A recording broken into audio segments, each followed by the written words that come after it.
Welcome, friends, back to Friends and Favorites. I'm your host, Marisa Serafini. Today, I have a good friend of mine, one of my awesome Krav Maga instructors, Drew GRIESEL. I've been training with him for now 2 years, a little bit over 2 years, and many more years to come Only because, two?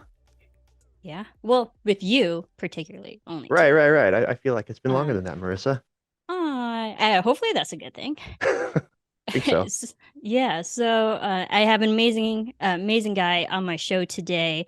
He's Krav Maga instructor, big on health and fitness, so we might learn a little bit more than that. But I wanted to learn more about him as a person, hence the reason why he's here. Drew, thank you so much for joining me today. Yeah, absolutely. And I suspect as a person, you'll find out that I am a great big dork. Or at least Love that is it. what my sister's been telling me since as far back as I can remember. Love it. I mean, we're all dorks, aren't we? Like dorks and nerds and geeks and all that. Freaks and geeks, even though that was a show I never watched. I definitely wanted you on because I feel like you bring a different perspective compared to the other people I've had so far. But I think like I interviewed you a while ago, um, mostly for Krav Maga specifically. But in that interview, I was like, okay, Drew's cool. No, So no, no, no, no, you're no. I was like, oh no, no. there's a lot of cool aspects about him. But before we really start and dive into everything, I want to ask you my first question. Is there a moment that you can think of where maybe there was like a turning point or some memory of us two where we became more than just like teacher to a student, two people just training or working out? Is there a moment where you can think where we became more than just that and just became like good friends? Well, first I had to get past all of the groin kicks. All the times you kicked me in the nuts, I had to get past that. Oh, I'm sorry. Um, Yeah, I remember you were gosh. like, "Ooh, you're kicking me a lot." Which, in the spirit of actually having good instinct, it's not a bad thing. Mm, Just not super fun for the training partner. right. As far as a moment where it was more than just kind of a student and teacher, gosh, honestly, I can't think of a particular moment, Marissa, but you integrated into That's fair. yourself into our staff, our instructor cadre pretty quickly. Bringing your talents to the studio, you come out to help us with photography, with videography, and so you quickly started to join us on our team lunches and our get-togethers. And yeah, I think it was just through those that I got to know you as a person, right? Not just as a student. And Mhm. you told me you were close to AJ. AJ's a good friend of mine. That's Yeah. AJ Jolivet for anyone that knows him. He's an amazing dude. Yeah. But yeah, I Also think it was badass. also badass, very badass, most one of the Very most badass badass. dudes I know. I know. I'll have to have him on the show too. So, Still waiting for him to cook for me though. oh, I feel like there's a story there. Yeah, but yeah, I can't pinpoint a particular moment, but I think it was through all of those opportunities to engage with each other outside of just me telling you go hit something and you hitting it, um, that we actually got to know each other. So I got to learn about you and appreciate you as a amazing human being. Oh, well, thank you. I'd like to think for me, I think there was a turning point where, because for the amount of time I came to GC Krav Maga, Gateway City's Krav Maga school, to train, you were always my instructor. So there was always that, level of different, mentalities of what we had when we went to the school to train. But then I think it was when I witnessed your black belt overnight test. Ah, It's gruesome, gruesome. We won't get into all the nitty gritty details of that. But I you mean, got it's a to see me in a very 12-hour. vulnerable vulnerable Yes. state. I saw you at just a completely different side of you. And I gained more respect at the end of that because it was that was when I first didn't see you as an instructor. I saw you as another student, another person who's willing to learn and better themselves and put themselves through hell to, level up in life and in training. And that was when I was like, okay, yeah, I had to remember that there a light bulb moment. I was like, oh yeah, he's also a student too, Okay. and I think for the first time, like, not to say I was on the same level, but there was the same mentality of, yeah, we're all learning. We're all making mistakes. I saw you there. There was one drill where you accidentally, quote unquote, not in real life, people, but it's a drill that where you shot your daughter. And I was like, oh yeah, Yes, I yeah, did. yeah, yes, you Yes, I shot your did. daughter. Like, not a good thing. Um, but again, it was a moment where, like, yeah, we're all students. We all have to make those mistakes. We're all learning. And I think that was just another, I was like, all right, this is great, I don't know, that was a really turning point for me where I saw a different side of Drew in a Well, good way. Yeah. I'm glad to hear that, over the course of that 14 or so hour of overnight physical and emotional beatdown that I Hmm. managed to come through it with you not thinking that I'm a total ass. No, no, not once did I think that. Did those thoughts go into, or like, I mean, because it is such a long, gruesome test. Did you have those kind of intrusive thoughts throughout the training? No, no. But the whole thing is really living in the moment, and a lot of it is just instinct and reflex, right? So I'm going through these Yeah. drills and I'm just going with whatever comes to me first. And, I hope that that those things are correct, that those things would portray me as the kind of person that I want to be, as the kind of protector that I want to be. But, I'm in my own head at the moment. So I need someone that's on the outside of that to really tell me what I'm doing and whether it's good, it's correct, if maybe I'm not showing up the way that I thinking I should be showing up. Yeah. And honestly, you took some really nice pictures and videos that night, and those were helpful for me because all that stuff is just a blur. And being able to look at those allowed me to reconnect with specific moments of that night and actually focus on that and zero in on that and think about that. So there's definitely something to be said for I'm it's not exactly candid, but sort of candid, like photography of things that are happening because I'm not thinking about I'm not thinking about the big picture. I'm thinking about the moment. But when I can look at all of the pictures and the videos afterwards, it allows me to think about the big picture and kind of connect everything together. Yeah, absolutely. And I like to think I'm a bigger picture kind of person. I've had this conversation with other friends of mine, and us being artists and creatives, tend to look at things a certain way. Um, and I think the creative, artistic person in me tends to see, like, all right, what am I telling? Not just this one moment, but like, what's the overall takeaway at the end of all of this? And I wanted to take photos for you because that is such a huge accomplishment. 10 years, 10 plus years for you. I think it's like, I know I had the ability in me and my skill set to help you see all that. Um, because I think I selfishly always wish that people did that for me. And I Yeah. know that that's the ironic thing of photographers, videographers, like, we can do it for other people, but they rarely do people do it for us. So when I saw a big, lifetime achievement for you, I wanted you to have like some token of that, some memento, to really pinpoint, because that's such a huge accomplishment and you should be proud of yourself and have proof that you did it. um because Well, that is a secretive thing, but I gave you access to that. well, and I thank you for that. And we will, when you do your black belt test, we will have someone there to document it for you. Yeah, it's coming eventually. It's coming, hopefully within the E- next few years. Eventually is within the next few years. Yeah, yeah. Because I want that. I was even thinking myself. I was like, who can I personally hire that I know out of my friends who have the ability to do that? Um, because I was like, well, I have a tripod. I'll just put my camera on and hit record and go from there. But that won't be as like in depth as the what I could get for other Mhm. people. Um, but yeah, I mean that actually kind of photography kind of started off as a hobby. It kind of goes hand in hand with videography. But you have a lot of hobbies too. But I want to ask you, what is your favorite, just other than training, working out? What's your favorite hobby that you love to do?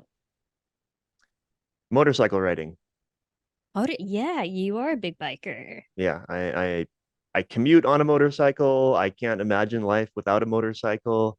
This love for motorcycling has been passed down to me from my father, and I I I find my happy place when I'm on a motorcycle. About once a year, a friend or some friends and I will take a trip. We'll spend somewhere between 4 and 8 days on a motorcycle, going through amazing, beautiful places. Sometimes I'll do a couple of overnight trips here and there, or just hit the local canyons.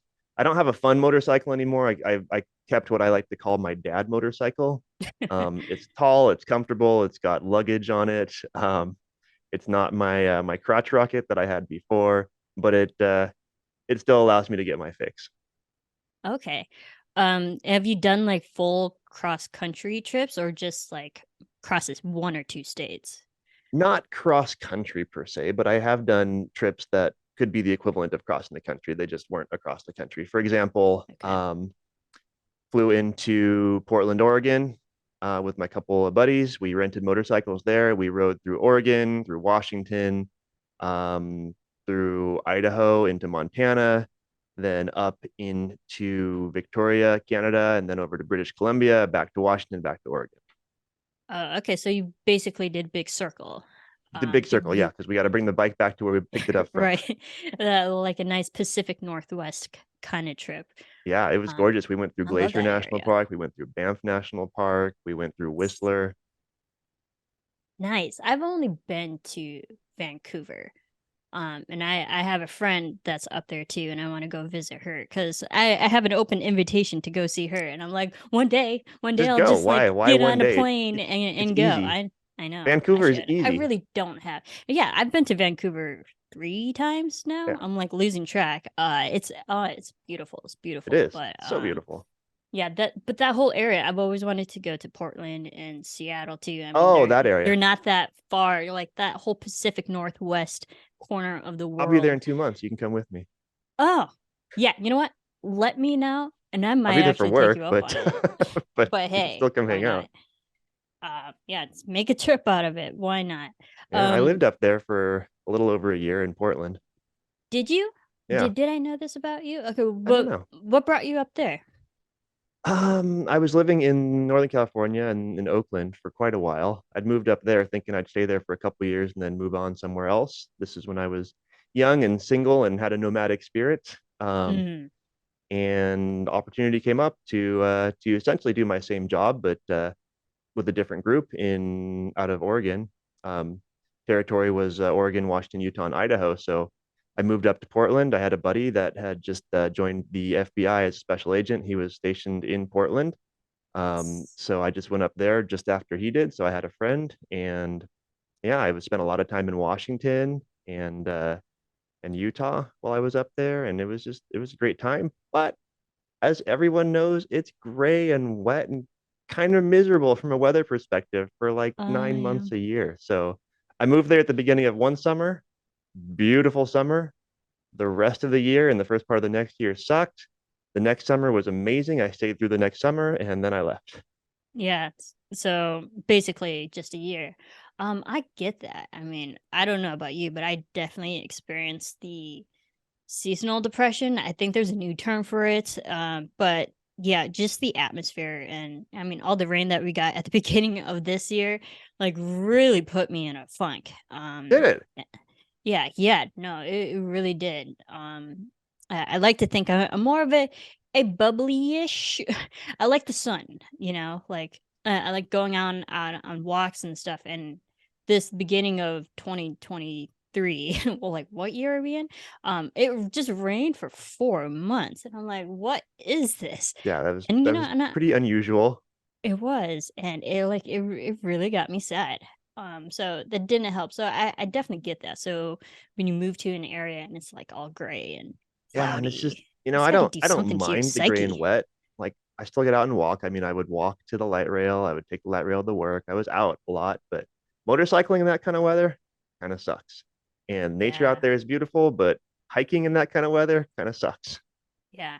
I can't imagine that's great for the bike. So out of the all your trips, what would you say is like a favorite place that you've gone to, you've Mm. traveled to?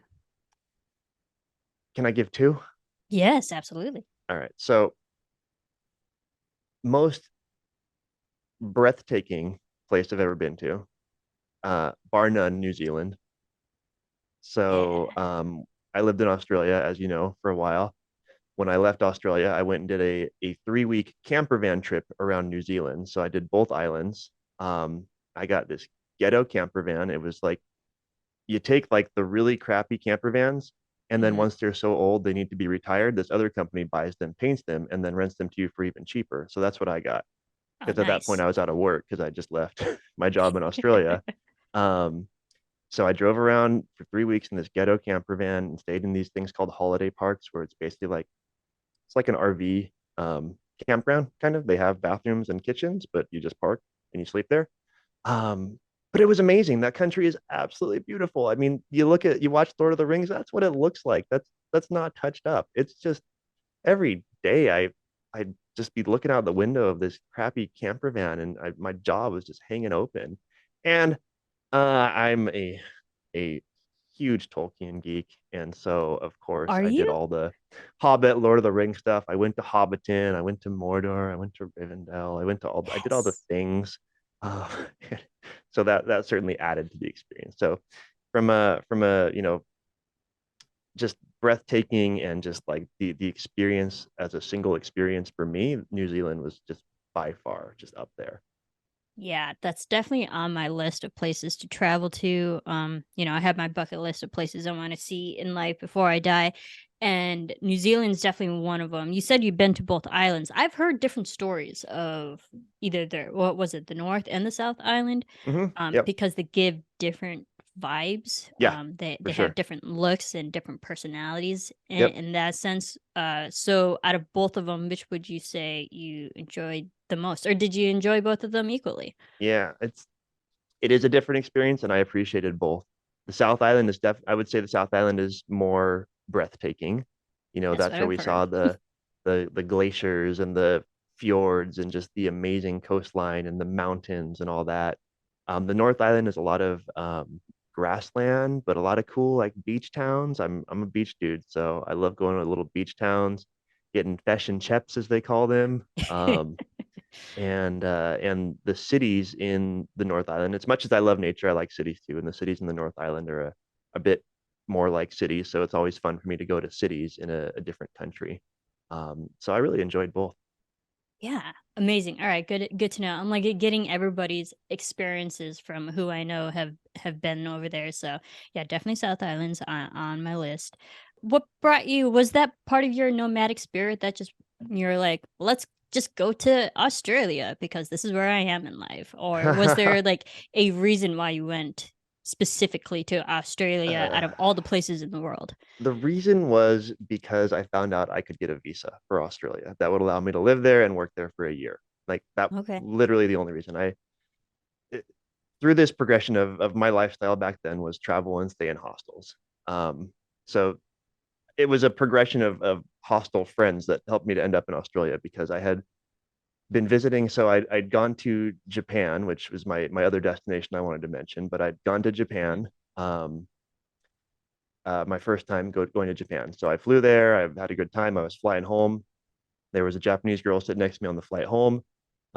She was coming to do like a month or a couple months living in San Francisco studying English. So I figured, I'd just been hosted by all these super nice people in Japan. I figured I would help her to get settled in here in America. So we met up a few times while she was here. She went back to Japan. Then maybe a year later, she came back, but she was going to New York because she had a friend there. So I said, "Cool, I'll meet you up in New York." Staying in a hostel in New York that she was staying at. It was like a Japanese hostel, and I met this Mhm. Japanese guy. So he and I became friends. And so another year later, I went to Japan to visit him. And while I was staying at a hostel in Osaka visiting him, I met a bunch of Australians. And so I became friends with these Australians and kind of invited myself to come visit them. Went to Yes. Australia, I think later that same year. And it was such a cool, chill place. I was in Sydney, they're hanging out in the suburbs. It was fun. It was a total rad experience. And I was like, I wonder if I could live here. I wonder if I actually can live here. So I just looked it up, and sure enough, there's this thing called a working holiday visa. If you are 30 or under, you can apply to get this visa, which allows you to live and work there for a year. And I happened to be 29 at the time that I discovered this. Oh, So perfect. I discovered it with a little bit of a sense of urgency. And so yeah, I went for it. I quit my career job of 10 years and sold everything I owned, and went and lived in Australia for a while and traveled hither and thither for another year or so. Wow, that's amazing. And I love that because I've also had this conversation with just like people. It's just you never know who you're gonna meet. And you never know what opportunities they'll bring into your life. Like you met this Japanese woman who led you to a man who brought you to Australia. Right. And like and we always joke it's like the power of networking, but that's just like the power of just being open to talking to people.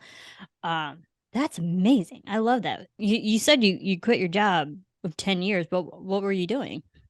Finance. Yep. So I Finance. was Okay. working in finance for 10 years. I'd built myself a pretty nice little career that I'd worked pretty hard to get through, and just decided that I would either just close that chapter or put it on hold, and go do something interesting. It had Finance. always been like I'd known a couple people that had left everything to go travel for 6 months or so, and it was always something where I was like, I would love to do that, but I don't know if I can. And there had been a time Mm, where there was a merger going on with my company, and I had to interview to keep my job because there was too many people between the two companies merging in in San Francisco where I was working. And mhm. I kept thinking to myself, I hope they let me go and give me a severance package because then I'm going to go travel. Like I was depending on Right. someone else to make the decision for me. And unfortunately, I kept my job. And so that didn't happen. So I had to make the decision myself, but it was a good one. Yeah, I think it's like big things like that that kind of force you to like have some perspective on your life. Is this really what I want to be doing for another 10 years or whatever? And I think it sometimes it takes that external force to be like, fuck it. All right, I'm just gonna do this because I've been thinking about it for so long. It's something I've always wanted to do. If I don't do it now, when am I gonna do it? Yep. And that sense of urgency of you can't get this visa if you apply in 6 months, well, that certainly didn't hurt. And Yeah. and it was actually in Australia that I started Krav Maga. So we can attribute our knowing each other to part of that journey. There you go. All right. Well, I mean, I think I know a little bit about it, but because you were training, I mean, you practiced Muay Thai and all that, so I know you had like some martial art experience and Kempo karate, correct? Yeah. Yep. Yeah. So Kempo as a child. I don't know how much that Kempo, ties into right? to the experience I have now, but I did do But Kempo as that a child. martial artist was always in you. So was it from someone in Australia that brought you to Krav Maga, or how did you get specifically Krav Maga? I'd learned about it when I was still living in Oakland, and I was training Muay Thai and boxing at the time, and just the practicality of Krav Maga was very interesting to me. And I wanted to pick it up when I moved to Portland because it's like you start a new chapter, right? Okay, I left Oakland, I stopped going to the Muay Thai gym, going to Portland, time to try something new. But one of the like two people I knew in Portland was a big BJJ guy, and he really wanted me to come train at his gym. So I ended up doing that. So I did BJJ for a short period of time that I was in Portland. Even though I thought maybe I'd try Krav Maga. So then same thing, I closed that chapter after some travel, ended up in Australia, said, okay, maybe I'll try Krav Maga here. And fortunately, it worked out once I was there. There you go. It's just like being open to just learning all different forms. Yeah. Did I ever tell you how I got into Krav Maga? I think maybe, but I think you did, but remind eh, me. yeah. I know it has something to do with AJ. Yeah, it was AJ and maybe another mutual friend of ours, Alex Suarez. Because the old job that I used to work at, I used to be senior content producer for AfterBuzz TV network. And there I met AJ, like literally probably in the first month I was there. So I've known AJ for like 10 plus years now. Um, What was AJ and doing there? he was boyfriend of one of the producers for my two bosses. Okay. So he was like he was kind of in the inner circle, but kind of like tertiary. Okay. Got it. But he was there. Like, and I saw him a lot. He would be at the studio. But with his vast knowledge of technology and stuff, he'd help with I think it was like That guy is so smart. He can do automation. anything. I know he's so fucking smart. It's ridiculous. He's like seriously part of Mensa. But yeah, I knew him. Like I saw him a lot and stuff. And there was one night I went free running with AJ and Alex at one of Ah, the that free sounds running intimidating. gyms. I would hurt myself if I tried to do that with those guys. Actually, it was actually pretty fun because like they were flipping me like backwards into foam pits. Like I had the time of my life. It helps that you weigh like 40 pounds. Yeah, yeah, and that was when I was like 107 pounds. I was like really, really anorexically small when I was at AfterBuzz TV. And AJ would actually, give me a hard time. He's like, I could toss you with one hand. I was like, I'm sure you could, because I was I really believe little. you. Yeah, I You're a was big like, dude and I'm I small. don't doubt it. Um, so I went free running with those two, and then like that same night, I was just telling AJ, that because I knew he trained, that like I had done taekwondo as a kid, but I was 13, but my instructor then knew I was like quote unquote talented, skilled, whatever, at a young age, so he put me into the adult category. I was the only teenager in the adult class. um and It's okay to own that you're we've skilled, seen. Marissa. You don't have to No, do the quote thing. Just own it. no, Just but own it. that was me as 13-year-old Marissa. But I never finished. I only got to the adult green level. So there was always this need in me to finish. Like I always felt incomplete when it came to martial arts Hmm. experience. I was telling AJ about it. He was like, "Well, you've always been a martial artist. Come train with me." And like 2 weeks later, I started at BC Krav Maga, which is where you also trained. So hence, that's how we're connected. There That's we how go. my Krav Maga experience truly started because of AJ and Alex. I met AJ the day of my green belt test. I showed up without a test partner, and so did he. And so we got paired up, and we never left each other ever since. Uh, and there's something about your training partners. Because you and I have had several now throughout our journey. But there's something about finding a good training partner that will keep you going and motivated. AJ is the kind of guy that will keep you going, keep you motivated, lift you up, make you look good. Mm-hmm. Yeah, I mean, and every time I'm with him, I was like, I always learn something new with him. Like always, he astounds me of like how vast his knowledge is, but how worldly he is too. Yep. Like you can talk about any subject, and he'll be like, "Oh, X, Y, and Z about this." I was like, "Oh, didn't know that. That's Right. awesome." Yeah, I love AJ. He's a great guy. That's the great thing about just training and having someone that you're also just going through the same journey. Is kind of like trauma bonding a way, because testing for us, it is not easy. Not easy, but boy, is it rewarding. Oh, is it ever? Yeah, and I think that's the importance of having good testing partners. I want to go a little bit back. You did drop the fact that you're a big Tolkien fan. What is it about Tolkien that like really got you going? Were you a young kid that got into that? What is it about him? Yeah, so my sister had the Hobbit and the Lord of the Rings trilogy and Silmarillion and Unfinished Tales. She had those on her bookshelf when we were growing up. Um, Okay. I don't know. I think she read The Hobbit. I don't know if she actually read all the books, but she had them. And I really got into fantasy. Like I played Dungeons and Dragons. I did the whole thing. Um, and so yeah, I think I first started reading Tolkien when I was maybe, I don't know, 10. Um, and Lord of the Rings was kind of it's kind of hard for a 10-year-old, but Yeah. I was pretty young when I got into Tolkien, maybe 12 or 13 at the oldest.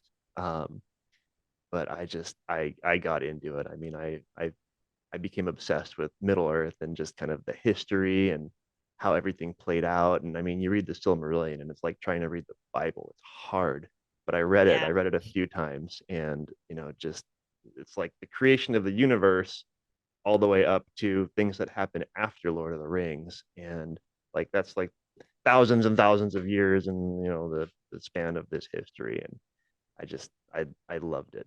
I absolutely loved it. And then the Lord of the Rings movies came out, and they did such a phenomenal job that it's so easy to butcher stories that come from books that are that complex and that good. But they did an amazing job. And then you get the extended versions. If you got like 45 hours to watch them, Yep. they tie even more closely to the books. Um, I was a little bit less enthused with the Hobbit movies because they took a lot more creative liberty with the story and with the portrayal of the characters. But I And still they did enjoyed not them. need to be 3 movies. No, it didn't need to be three movies. I did realize after the fact that a lot of the stuff that I thought was just embellishment, they actually did take from like appendices from Lord of the Rings, from various other stories, and work those into the Hobbit. And so some of that stuff that was not in the Hobbit per se was actually still written by Tolkien as things that happened. So I became okay with that, but I thought that the those movies were a little goofy for what I was after. Uh, yeah, I mean, and then that's the thing, because you were a Tolkien fan. I was more of a C.S. Lewis fan, but we know that they Oh, were C.S. they were Lewis came first. great. Yeah, yeah, For they sure. were I great. mean, I mean, only Narnia. I I never have read anything C.S. else by Lewis books C.S. right Lewis, there. but Chronicles of Narnia. I mean, yeah, So I good. remember my Yeah, mom reading that to me before I could read. That was like bedtime stories, and then yeah, I too have read that many times over the years. yeah, same. I have the compendium in my closet, and I have a couple books right there. And I've Nice. actually wrote in college a complete like 15-page paper on the screw tape letters. So yeah, C.S. Lewis was a big influence in my life. Yeah, I mean, I love Lord of the Rings. Can I honestly, admittedly, I've actually never fully read the books. I've tried. And I tried with Hobbit first, and that's, because I wanted to go in Hobbit's an the easier read. proper order. And I don't know, maybe it was my ADD that I couldn't get through it. But I don't know. I think the If movies you were can't get through great. the Hobbit, you're definitely not getting through Lord of the Rings. Lord of the I Rings is know, I very know. complicated.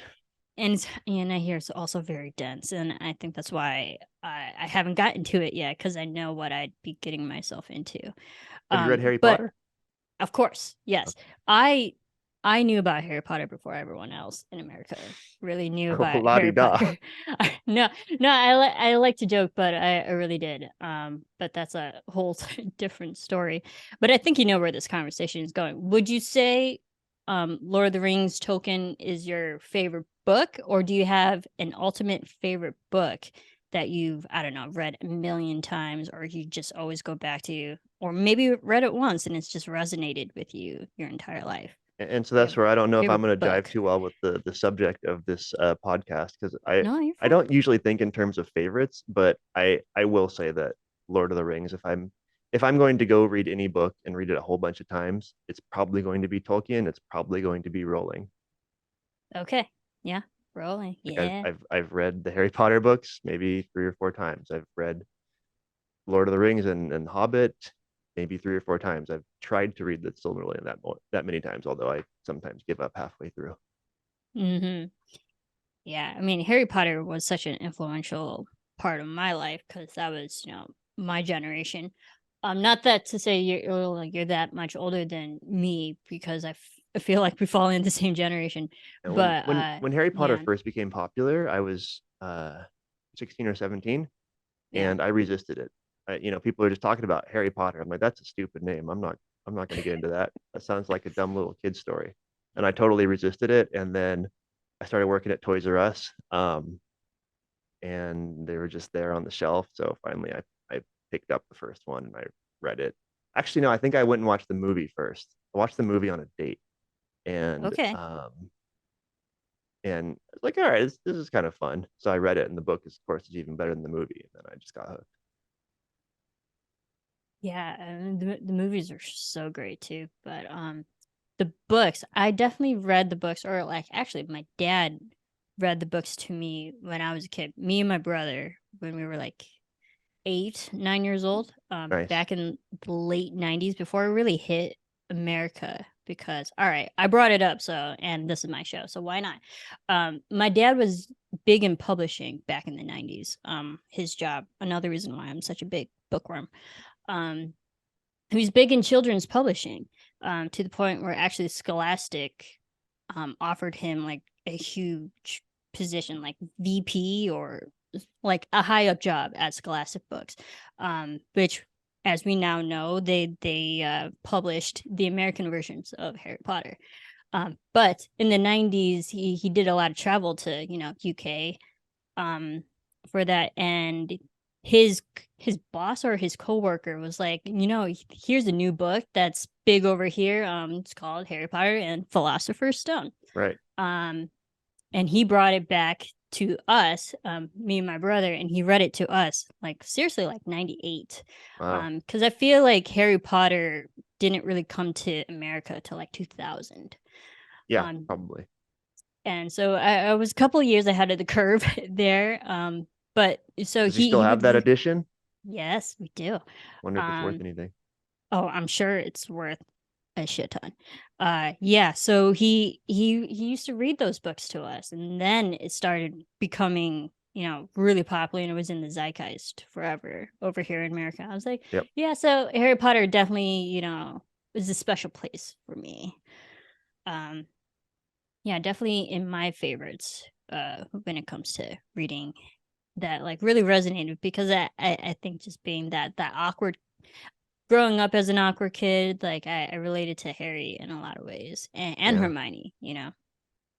I literally planned a secret trip for my wife a number of years back before we had kids, and took her to London, and we went and watched the First Child. Went back when it was still very Oh, hard to go see that show. Like I literally had to like win the lottery to get tickets. And so we did that 2 nights in a row because it's a two-part show. And then I took her out to the Warner Brothers studio out there just outside of London to go see all the movie sets and the props and all that. It was amazing. that's awesome. I still haven't experienced that, but have you been to the Wizarding World here in Hollywood? I have, yeah. We went there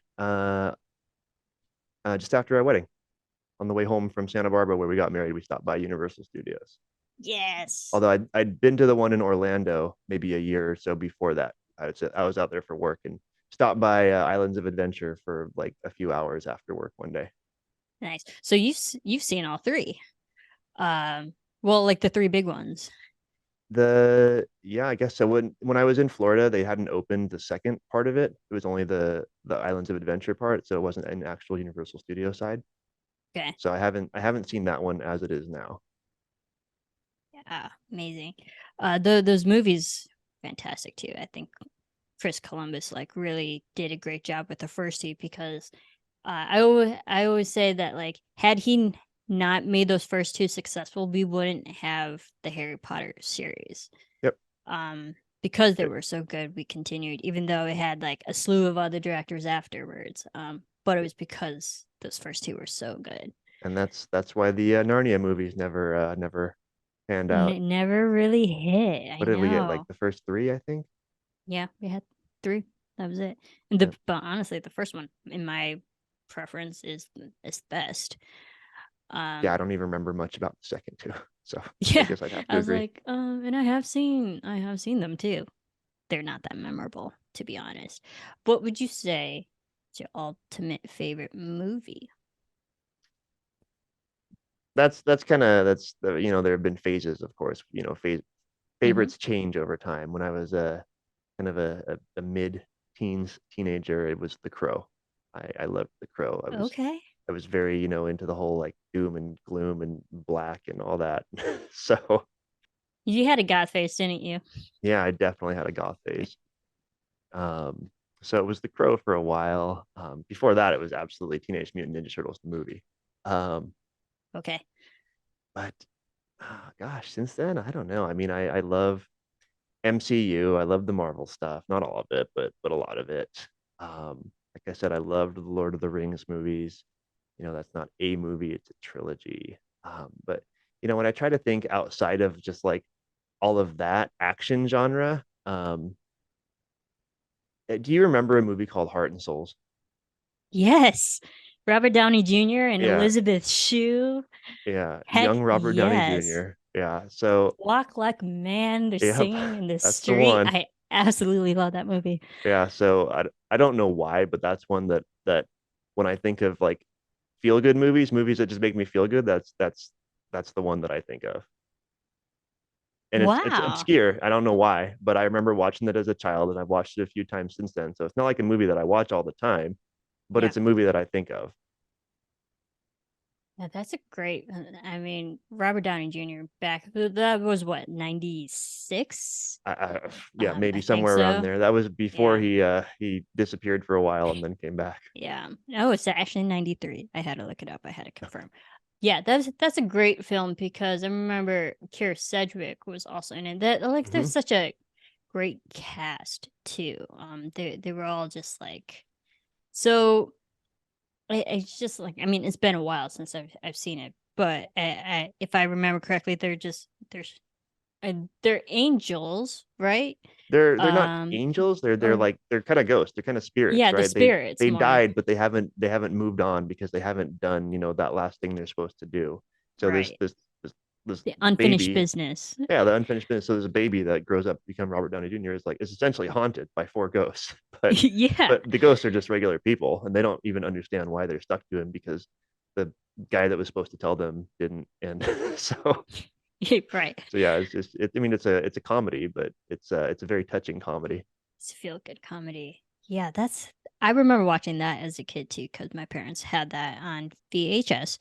And yeah, I did watch, but the scene that always stuck out with me, honestly, was them singing, Frankie Valli and the Four Seasons Yeah, down the yeah. street. Yep. Um, no, it's so good. Feel good. I love that because I do love Hallmark. I watch a shit ton of Hallmark movies. I feel good definitely is like some of the favorite things that I love to do. Yeah. So I did not expect that answer from you. I love And that. and I don't watch Hallmark movies, and I don't usually go for feel good movies, but I guess maybe this was before I evolved into like action all the time. So now, Right. now it's all action all the time, but back then it was a nice variety. No, that is good. You gotta keep your options open. Right. Uh, I know you were a fan of you said Teenage Mutant Ninja Turtles too. You were a fan of the television, the animated show. I'm assuming Yeah. too. Yeah. The animation, of course the live action movies and the toys. Definitely the toys. Were you big, toy collector? Yeah, I mean, Um, I didn't have a lot of money to collect toys, but I did consider the toys that I had collectible. So I cherished the toys that I had, which was action. It was just all action figures. yeah. I mean, I never really. I wasn't the biggest toy collector. More so because I had my collection of books and stuff, but the actual figurines and stuff that was never really me. I feel like that, not to put gender into this, but I feel like a lot of boys collect more Yeah, could be. figurines and stuff than maybe And to girls. be fair, I played with them. Like I collected them, Yeah. but they were very much played with until I started working at Toys R Us. Then I just bought toys to collect them, um, which I blew way too much money on. But You worked at Toys R Us? That's I did. I awesome. worked there for a couple of years. Yeah, that was That'd be dangerous. yeah, it was Dangerous it was place. terrible. I mean, I had again way too much like toys in the box, which eventually I just sold them all, and turns out none of them were worth much more than what I paid for them like 20 years earlier. Um, but yeah, it was cool. Okay. What's your favorite television show? I mean, Teenage Mutant Ninja Turtles is big, but do you have a favorite specific television show? Maybe not even animated, maybe just like a regular adult show. Yeah, there's again, I love action, but I also Yes. love a good story. Too. So I'm gonna go with show from my childhood, which I still adore and will still watch, Gargoyles. Oh wow, Gargoyles, I yes. mean, You get everything with gargoyles. You get action, you get tragedy, you get heroism, you get comedy. They tie in Shakespeare, they tie in, different mythologies from different parts of the world. It was just amazing. It was such a good show. And they had all of the cast from Star Trek The Next Generation doing voices. What's not to love? Right. Right. Um, Was that Fox animation? that was KCal 9 is Disney. Okay. Oh, all Disney right. Disney Animation. It was on Channel 9 here in Southern California, just after the Aladdin cartoon series every afternoon. Which I Um, had not watched.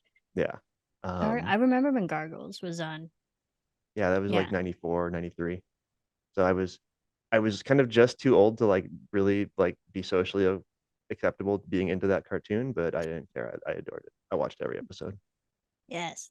That's amazing. Gargoyles.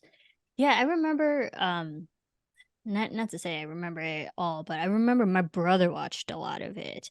And I don't think I like really on my own watched it. Um but I remember him watching like all those animated shows that were like early in the morning and like Hmm. just kind of binging whatever. Like back then we didn't call it binging, but just like the whole morning whatever channels showed Yep, all the just kids animated devoted to shows. morning cartoons. Yep. I don't remember how it came up, but in the early days of getting to know Kat, my wife, it came up that she had watched Gargoyles and she and her siblings played Gargoyles. So naturally, I fell in love with her. Yes. That's amazing. But the other show is Firefly. So, it's a very, Okay. very short series, but it's so good. That's Joss that's another Whedon. one that I can just watch over and over. Yeah, Firefly. Okay, because I mean, Joss Whedon, Yep. amazing, brilliant. Joss Whedon before he was a known name, really. Well, I mean, he had Buffy before Firefly. That's true. Uh, That's true. yes, because I've definitely had Buffy the Vampire Slayer is my ultimate favorite show. I've Really? somehow it's been brought up. Yes, I have all 7 seasons as I'm staring at right now in front of me. Buffy's the reason why I got into Taekwondo. Plus, I was bullied as a kid. So my parents were like, Marissa, we're putting you in Taekwondo so you can, have some confidence and learn self defense and you could Yeah. be just like Buffy. And I was like, sold. You got me at Buffy. You don't have to say anything more. Yeah, so Buffy has been a humongous influence on my life. But Wow. when Buffy ended and stuff, but I still followed Joss Whedon's career and the things Okay. he did. And I remember when Firefly came out. Um, but I didn't really have cable at that point because my parents were like always in and out with cable. They're like, we'd Yeah. have it for a year and then once we had it, I binged whatever I could, and then they would take it away. So like, yeah, I think Firefly came out in one of those years we didn't have cable. Yeah, and I didn't see Firefly when it was new. I didn't even know about it. I actually saw the movie Serenity, which I really liked. I Right. had no idea that it was a sequel to the Firefly series, or Hmm. kind of a continuation of. And it wasn't until sometime after I'd seen Serenity that I learned that there was this series Firefly. So then I watched Firefly, and yeah, I've watched it several times since then. I mean, I don't know, it's one season, I think. It is. It's very And short the lived. season is a short season. It got cut off. But I mean, they're space cowboys. What's not to love about space cowboys? Yeah, yeah. Because I was gonna ask you, I was like, what is it about Firefly? Because admittedly, again, with me just attention span, um, I have tried several times to watching Firefly, several different times, and just the universe doesn't want me to finish it. I've like I tried one There's only like day, I watched 7 episodes, it. Marissa. I know that's the crazy thing. There was one day I started watching it. I had to like stop in the middle of it because I think my mom wanted me to do something for her, and then I never picked it back up. Like a year later, I tried again, and then something else happened. I never got through the pilot. And then the pandemic happened and I tried watching it again. I was like, I have all the time in the world to watch it. I got to like episode 5 or something, and for some reason, still have not finished that season. And it's short. So, like, something about the universe doesn't want me to finish Firefly, but I'm Oh very well. aware of the show. I mean, it's not I like have life changing. tried. You're not going to be like a better person for having finished it, but it is I very know. entertaining. Yeah. I mean, it's great from just the handful of episodes I've seen. I mean, Joss Whedon really had something, and like that, the whole ragtag crew. I think it's the dynamic of a bunch of different characters together, and you just see how they work. And of course, there's the conflict. They're like, we have to band together and do this. Yeah, something special about Firefly. Yeah, I mean, I grew up with Star Trek and the original Star Wars trilogy. It was a big next. My mom and my sister and I watched Next Generation every week when a new episode came out. And we watched Deep Space Nine. We were big Trekkies, and then I see Firefly, and it's just gritty, and it's like, okay, well, what if you weren't on this big, well-funded Galaxy class Star Cruiser? You're on this like little piece of crap spaceship that's falling apart, and you're Hmm. stealing things and smuggling things to try to scrape by. Yeah, and try to take like all these contracts just to get more money. Um, Yeah, I was like, all right, I hear you. I will try for the like fourth or fifth time to try. I don't know. It's crazy. I have legitimately put effort into watching Firefly, and I still haven't finished it. It's crazy. We have to bring it up because you are big into health and fitness. What got you more into fitness? Was that something like you always had as a kid? You were always physically active? Because I feel like there are a lot of adults who find fitness later in their life. Or was Mhm. that something that was always a part of you, or what got you into that? As a kid, I was very asthmatic, and I kind of let that kind of control me in a way. So I was the opposite of very physically active and fit. I was the asthma Mm. kid that sat down and didn't do anything because I didn't want to have an attack. I didn't have an inhaler as a child, and so having an attack was pretty crappy. Um, Yeah. and so I kind of let that scare me off of physical activity because I do have activity-induced asthma, in addition to other types of things that will trigger it. Um, it really wasn't until 25, 25 years old is when I started doing Muay Thai. Um, it really wasn't until that I actually became physically active. Um, Okay. and getting into martial arts was just something that to most young guys always seems cool, but most don't actually do it. So it was kind of that thing, right? Next chapter. Okay, I left Southern California, moved up to the Bay Area, and only knew one person and needed to find things to do. So I picked up Muay Thai. So that was when I became active. Um, but it really wasn't until probably the last 4 or 5 years that I actually got into fitness. Um, so martial arts was always it's a good way to stay fit, but it doesn't target anything in particular. It's good for cardiovascular fitness, and depending on what you're doing, it might be good for certain muscle groups, but it's not all encompassing. And when I started to have problems with kind of injuring and re-injuring certain parts of my body, my back, my neck, um, I became interested in kind of figuring out why, and learning more about muscular balance and complementary movements and things of that nature. And so I just kind of went down this rabbit hole of learning about human movement, and it's very interesting. So that kind of that's what got me started. I ended up going to CrossFit, getting into different types of fitness programs. And then with the onset of the pandemic, and also having a little bit more time, and kind of seeing how badly so many people around me were affected by mostly the lockdown, by being told to stay home and do nothing. I suddenly became very passionate about getting people to move, getting people to exercise, and it's scientifically proven that exercise does boost the happiness hormones. People that exercise are not only healthier physically, but they're healthier emotionally. And so I became very passionate about getting people to move, but then learning about the right ways to do that. And I got a couple certifications doing that, and then decided to make it a thing. So I started a business, and I do that now. Yeah, congratulations on that because I remember when you posted something that like you were professionally certified for like new what was it? I want to get this correct. Like nutrition. You Yep, are I did a fitness and a nutrition certification. right. With all this, working out and learning more about it, was that like always a goal, or is that just something like, well, I'm already doing this, so why not just make it official? more along the lines of that, right? One, I wanted the formal education, Mhm. and the education is part of the program to become accredited. Um, so it went hand in hand, but I suppose it lends some degree of legitimacy to me as a fitness and nutrition coach, although to date none of my clients have asked me if I hold any certifications. So I don't know how much it really matters to my clients, but it does mean something to me at least. Right. Well, and that's why I think I've had conversations with you too, be like, "Whoa, what are, great, post workouts, and stuff like that," because you got me into the amino acids. I have the key on right there on my kitchen counter.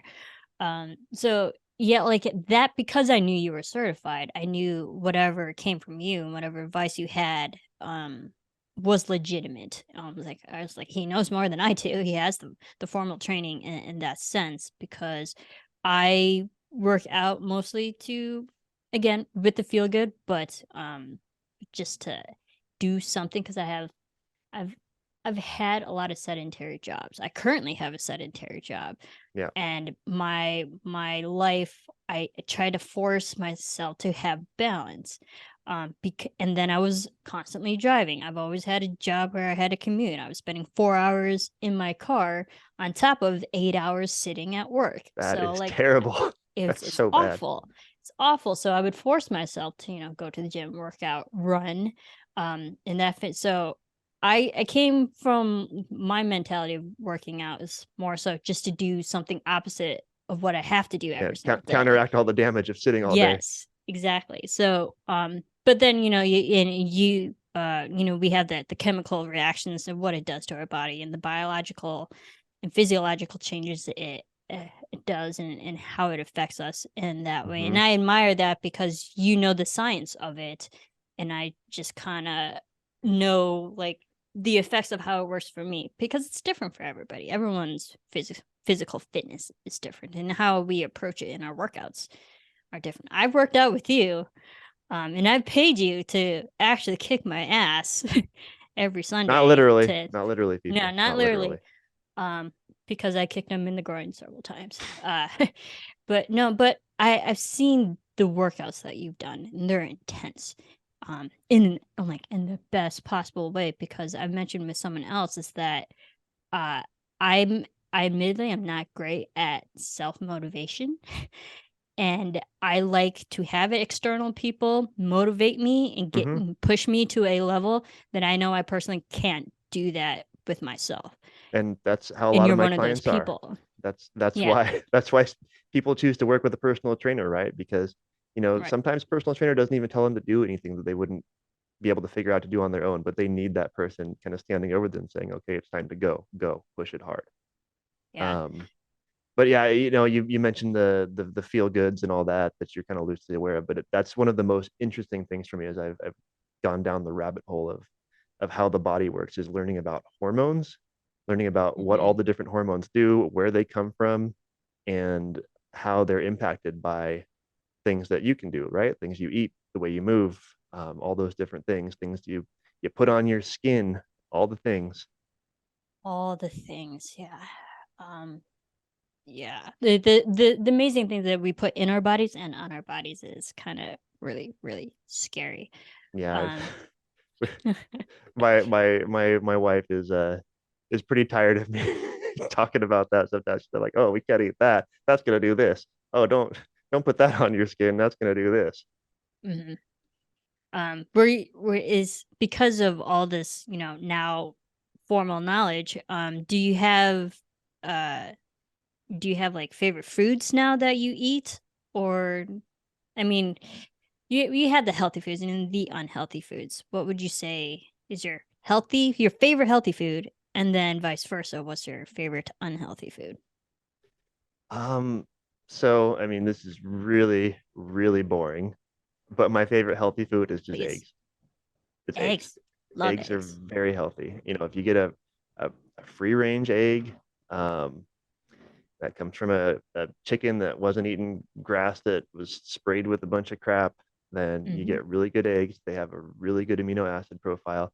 If you're eating the yolk, it's got good fats, it's got a lot of protein in the whites. I mean, an egg is, it's kind of got everything. You could live on eggs. Um, Yeah, I have three I dozen eggs in my refrigerator. That's There how you much I go. love eggs. Yeah. See? All right. Maybe not I too do. boring. No. Um, I love dessert, uh, which, I've been off of sweets since a while ago now. I'm doing 100 days of no sweets and no substitute sweets and no added sugar, and I'm two-thirds of the way through. But that's kind of my downfall is sweets, and not that I eat a lot of sweets. And honestly, doing this challenge hasn't been that hard because I at least have some modicum of self control. But That's good. I like having a donut once in a while. My kid loves to eat pancakes, so I usually eat pancakes with him. I don't eat pancakes these days. And don't fool yourselves, people. Pancakes are sweets. It's the reason it's called a pancake. It's just a cake. It's flat. Yeah. You're eating pancakes for breakfast. You're eating cake for breakfast. But one of the most amazing, honestly, kind of disturbing things I've learned about in delving into this whole world is the existence of anti-nutrients, um, which is chemical compounds primarily found in plants that do bad things to your body. So there are a lot of plants that, just like animals, they don't want you to eat them, and so they do things. So you look at people with different allergies, different intolerances. Um, a lot of it is largely related to different chemical compounds in plants. And even if you don't have anything obvious, some of these are still doing things. For example, most nuts, seeds, grains, and legumes have something called lectins, which prevent your body from absorbing minerals. Um, Hmm. and so you can easily become mineral deficient, even though you're eating all of these healthy foods that contain minerals, but not only are you not absorbing those minerals, but you're also not absorbing the minerals from the other foods you ate because you ate them with those foods with the lectins. Um, and that's just one thing. I mean, leafy greens. They're they're in a lot of things. Unfortunately, there are ways to prepare a lot of this food so that you can diminish or eliminate the presence of the anti-nutrients, but that requires knowledge of the need to do so and how to do so. Right. I mean, and that's the amazing part because uh I've I like and most Americans, the way that we grew up was like, that whole pyramid system of your fruits and veggies and meats and whatever. Like, and I think they've updated it since.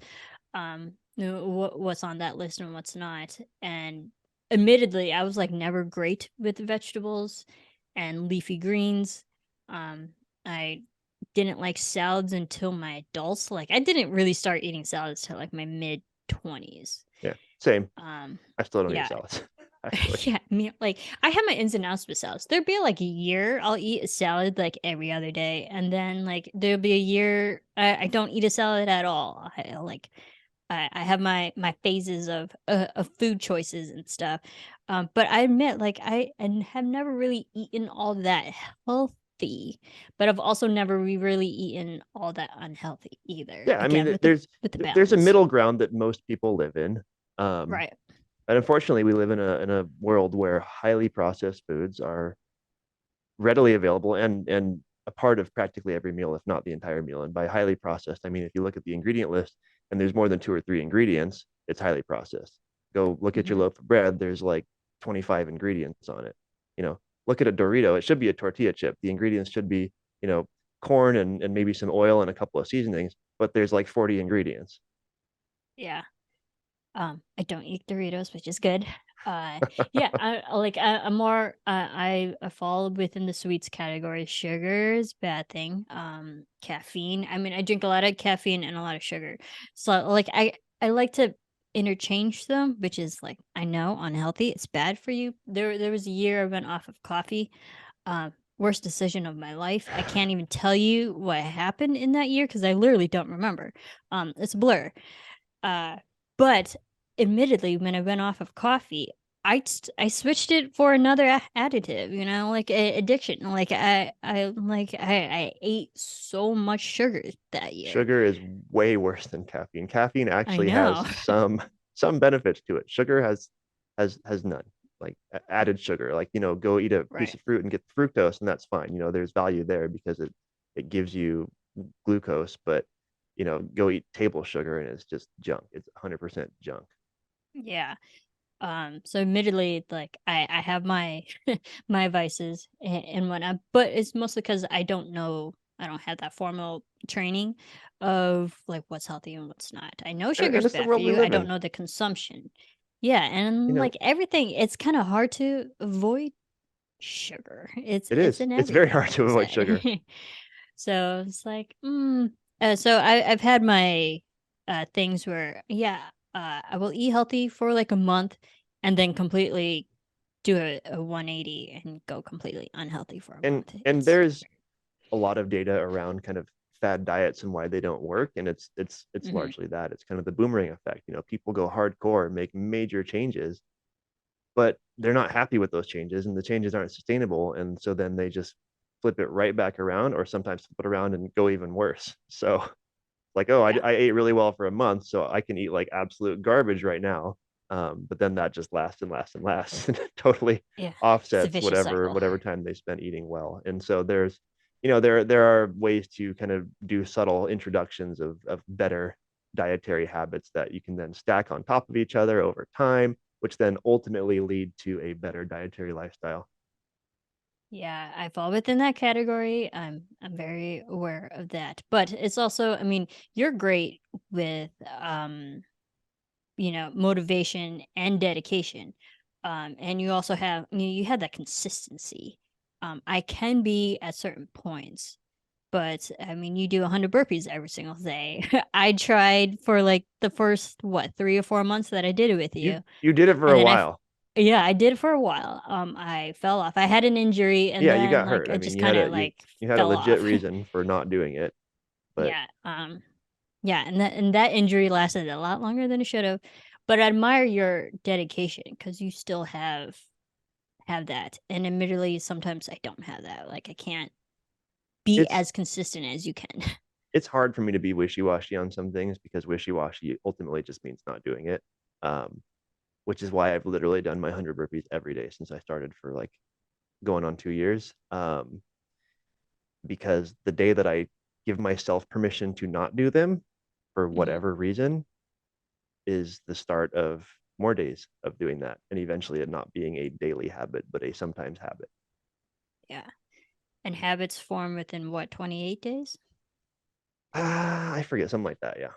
Yeah. And like, but I admire that about you because I still like you said you still do it through like sickness, through injuries, and like I usually be like, nope, this happened, so I can't do it anymore. Yeah, So, well, and it, like I'll just stop. they may be heavily modified at times, but like Hmm. a few weeks back when I had some pretty horrendous food poisoning and I spent a whole night vomiting, which I hadn't done, I don't think ever.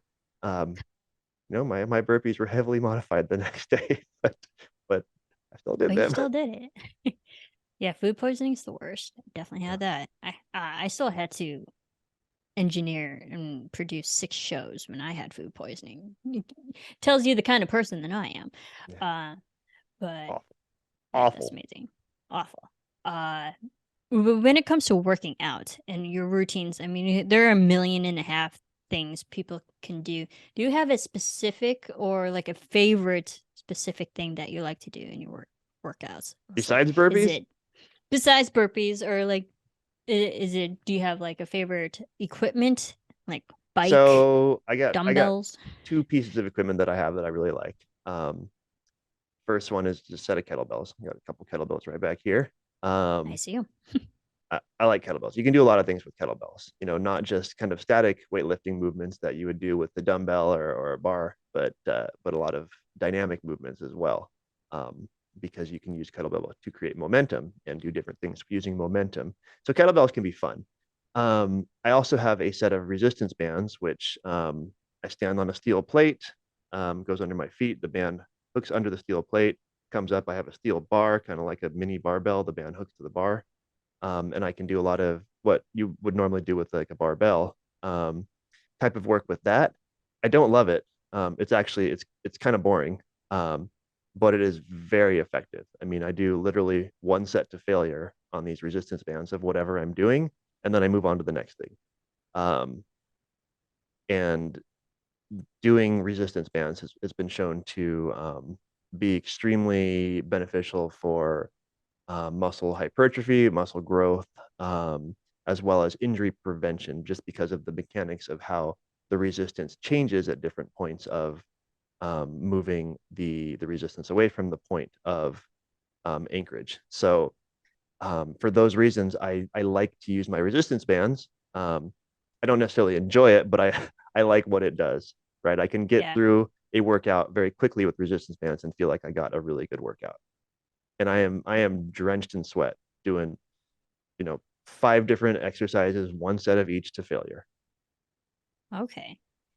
Yeah, because everyone's different. Because I'm more of a cardio person, but I can do most of my workouts without any equipment, or minimal equipment in that way. And I feel like everyone's different in that way. So I've recently kind of joined the bandwagon of weightlifting for health over cardio for health. Um, okay. cardio is really good for heart health in particular.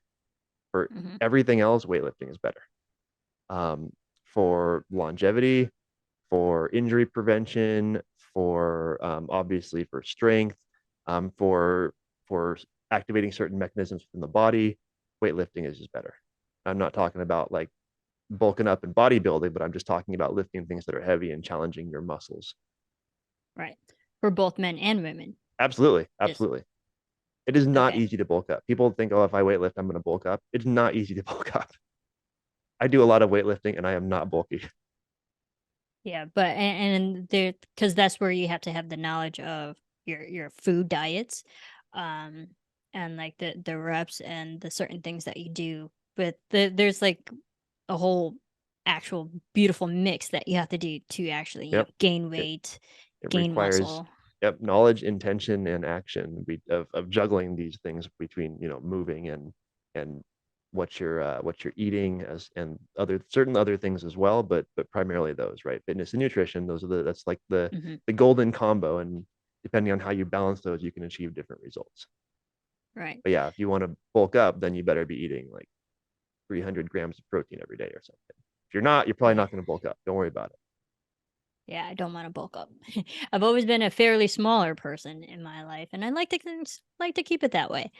Um, yeah, I mean, and you haven't learned this completely on your own. I imagine you've had other instructors and other trainers as well. Do you have a favorite person or persons that you've just learned things from in life? Maybe it's about fitness or just like a favorite teacher. Gosh. Well, I mean, I'm kind of biased towards Noi. Of So for course. those of you that don't know, Noi, or Mr. Noi, as we call him at the studio, is the owner and chief instructor of Gateway Studios Krav Maga, where Marissa and I train. Yes. He's also been my best friend since senior year of high school. So total bias there, but Hmm. Noi does have a very broad scope of expertise. Not only is he an amazing martial artist and teacher of martial arts and self-defense, but he has formal medical training. He was a corpsman in the Navy. He went to war and helped fix people in the field. Um, he understands body mechanics. When I have problems with certain muscle groups or movements, he generally has if not a solution, at least a recommendation on things that I can do to help manage that. Um, so Noi's one that I can always go to, and he always has something helpful to tell me. Um, but I've let's just talk about people I don't know. So I'm gonna go like celebrity status. So in the last few years, I've really gotten into kind of the more fringe world of fitness and biohacking, where you're using different hacks to improve your fitness and your health and wellness and all that. And I've got a bunch of fancy toys at home that I'm not going to get into, but there's a guy named Ben Greenfield, and he is just absolutely brilliant. And I would say I've learned a lot from him, or I've at least learned to ask a lot of questions and look into different things from him that I would never thought of looking into. So he's a really really smart dude. His Of late he's kind of changed his brand and gotten a little too religious for me. But when when his brand was primarily about fitness and physical health and wellness rather than spiritual health and wellness, yeah, I just learned a ton from him. Okay. What was it? Ben Greenfield? Greenfield. Greenfield. Okay. I never heard of him, but I'm always open to hearing from other people's perspectives because they have a whole knowledge and specialty that I might have never known. So like as a Yeah, constant student, a forever student in it, like I just love learning everything. yeah, And I'm open to learning a lot of different ways, and people come from different perspectives and have different perspectives on how they teach. And I think that's what I loved about you when I went to your classes on, whatever days the Utah Thursdays and the other special days that you came in, because you had this vast knowledge of stand up. And but I love the way that you taught and you applied, because you would teach us the movement, but then you would teach us the concepts of how we would actually apply it in real life. And they're like, oh, okay, when you tie things together to again with the bigger picture and make more sense, that I really latched onto with your teaching. nice. That's So a unique challenge of teaching a stand-up fighting class at a Krav Maga school because I'm not just teaching Muay Thai, right? Because it's right, Krav Maga school. So yes, I'm teaching you how to maybe utilize Muay Thai movements, but that doesn't mean that I'm not going to ask your partner to surprise you by whipping a training knife out of their belt in the middle of your fighting session and start stabbing you with it. You still got to do something with that. So right. we live in an interesting world of trying to teach sparring and martial arts in a self-defense school. Yeah, but also applying it to real life too, because I mean, I live in Hollywood. There are a lot of crazies around here, and we know with just the tumultuous days and environment that we're in, it's just like you never know who you're gonna pass, and you never know who's armed and who's Well, carrying a and that's the concealed thing, right? weapon or something. That So hidden yeah, knife in the waistband, that's the reality check. Hey, I'm teaching you how to, kickbox each other, but don't think right. that just because you know how to kickbox doesn't mean that you're safe, because what if, boom, person pulls out a knife? Yeah, what do you do? How do you defend yourself in that way? And I like to think that's what I get out of the schools, that it teaches you about a lot of different situations that normally, hopefully, normally that you're not put in. But God forbid you are in that situation. How do you react? How do you naturally get your body um to react in the proper way Yep. and to save yourself and run home and like call the cops or just get home at the end of the night. Yeah. Um, which I feel like a lot of people just need that. And on that regard, there's one more guy, also someone I don't know, but that I very much admire. That's Tony Blauer. He's a pretty famous martial artist, but he's also he's a famous martial artist back in the maybe 70s and 80s. He partnered with all the Hollywood greats. But since then he's really gotten into the world of practical fighting and combatives and self-defense, and he's developed his own system that would be comparable to Krav Maga in many ways. So he's taken his knowledge of martial arts and he's used it to not only create a system, but he trains military, he trains law enforcement. So he's used it to make the people that are out there that are supposed to protect us more effective at their job. So he's not just used it to make himself better, but he's using it to make other people better. And I very much admire that. I love that. Yeah, helping your knowledge improve other people. I love that. Uh, do you have a favorite piece of advice that you've gotten from anybody, or something that you've learned that and you've like taken that upon your life and you've kept it with you? So there's a quote that I heard very recently, um, which the quote's new to me, but the concept is not, and the concept is something that I very much admire and that I've tried to keep in mind through my decision making process in my life. Um, and I hope I don't butcher this. It's not a complicated quote. It's something to the effect of lifting weights creates micro tears in your muscles, which repair and make you stronger. Uh, lifting weights, yeah, lifting heavy things. Doing hard things in life creates micro tears in your spirit, which will repair and make you stronger. Something to the effect of that. Um, and it was put to me very casually, and I'm like, God, that's so profound, but I love it. I very much embrace doing hard things, or embrace the suck, as we like to say, Yep. for the purpose of personal growth, right? You have to do hard things if you want to be better at anything. If you only do things that you're comfortable with, you're never going to get better at anything. Um, and so I just love that. So it's not necessarily advice that someone gave me, but it's somehow that idea made its way into my life many years back, and I've tried to keep that in mind in my decision making pathways as I've been presented with opportunities to become uncomfortable or do hard things. You know, is this going to help me grow as a person? And if so, suck it up and do it. Mhm. Yeah, that's great. Because the concept behind that is that sometimes you have to put yourself through pain to grow and to learn.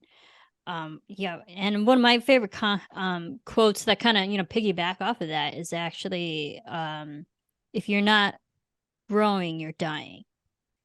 And that's what I generally apply to my life is like if I'm not doing something new, if I'm not just expanding my life and expanding whether it be knowledge or physical or like just if I'm not doing something more, then I just remain stagnant and I'm not growing in that sense. If I'm not exploring something, just doing something new.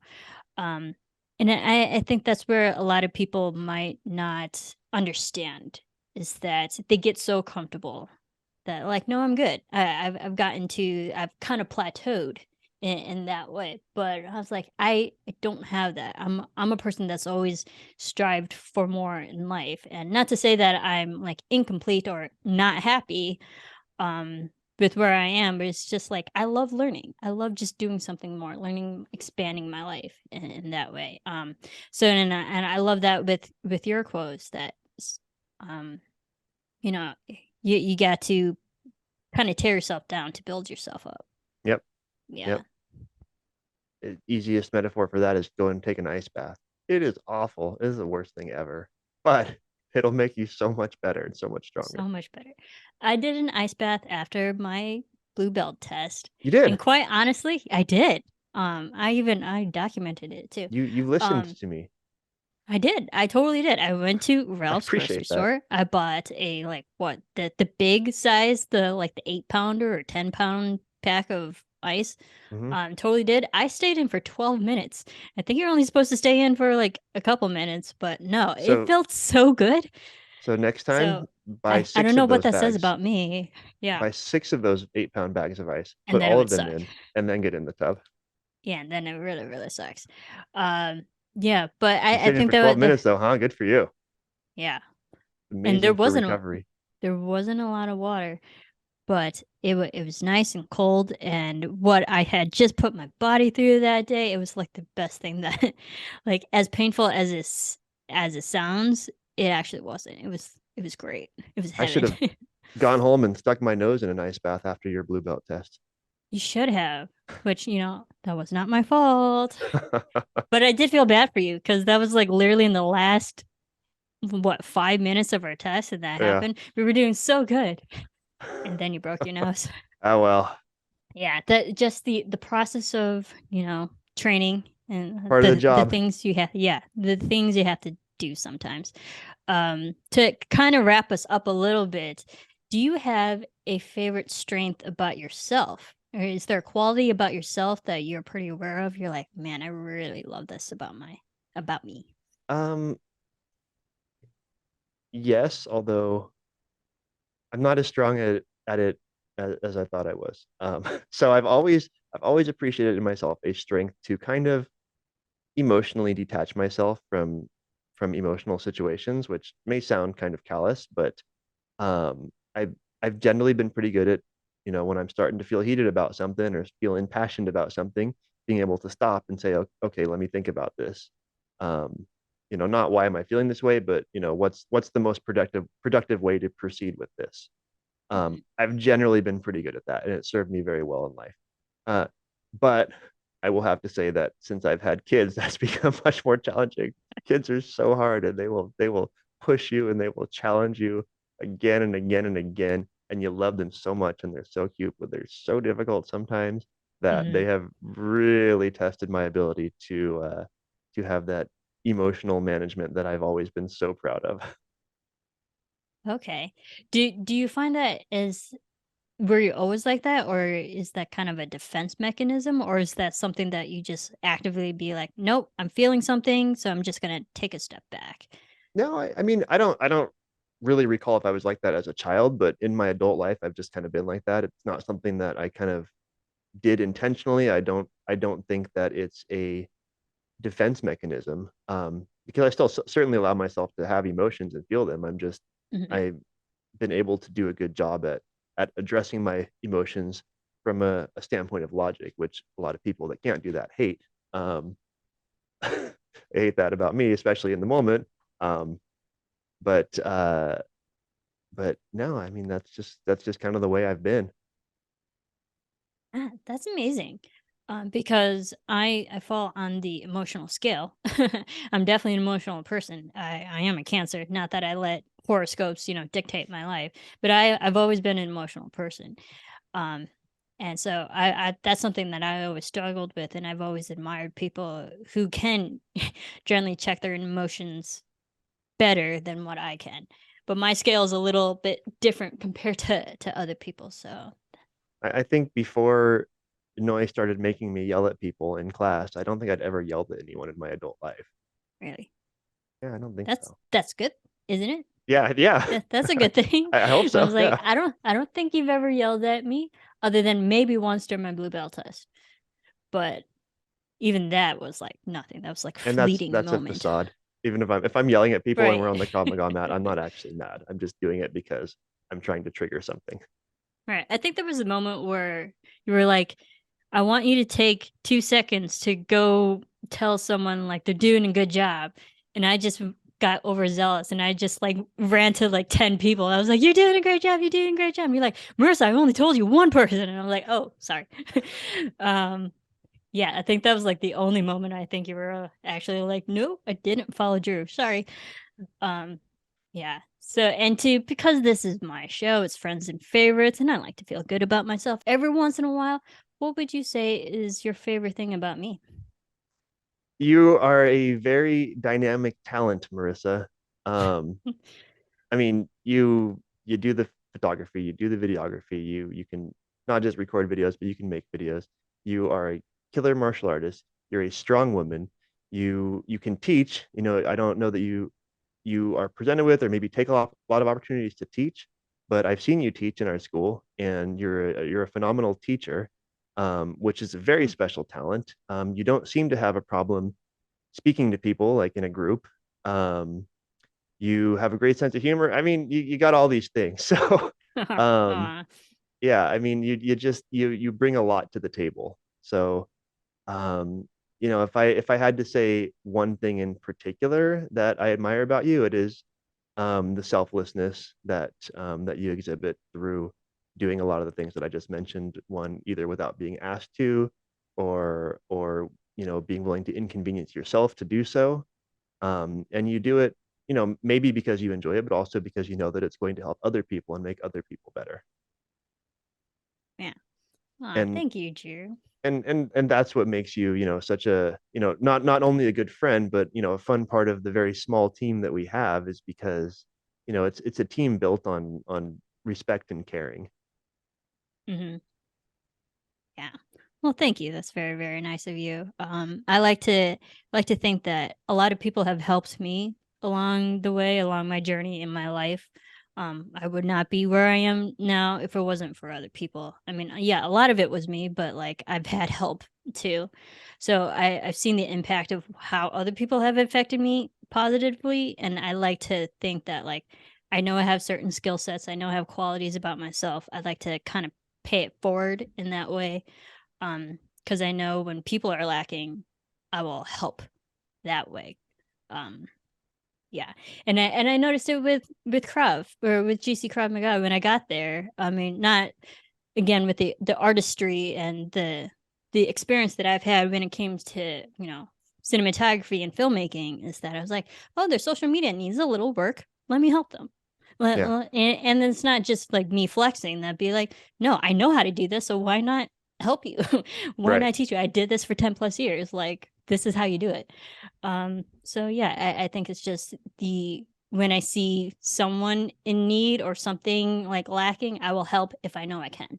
Yeah, and Um, give yourself a pat on the back for that. So I'm glad that you acknowledge that's how you are, because a lot of people aren't like that. That's yeah, that's not the direction they go. If it's not terribly convenient, or if someone doesn't flat out ask them to do it.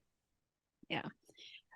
Well, thank you, Drew, so much for taking the time to talk to little old me, and I feel like I know you even more and Yeah, even this has better. been fun. I mean, usually we talk about like more martial artsy type of stuff, so it's fun Yeah, to geek out a little bit. yeah, and see you outside the studio and in your own regular, self out there in the world. And I think that's why I wanted to do this, because like I know a good amount about the people that I consider friends, but do I know everything? No. So let's do it.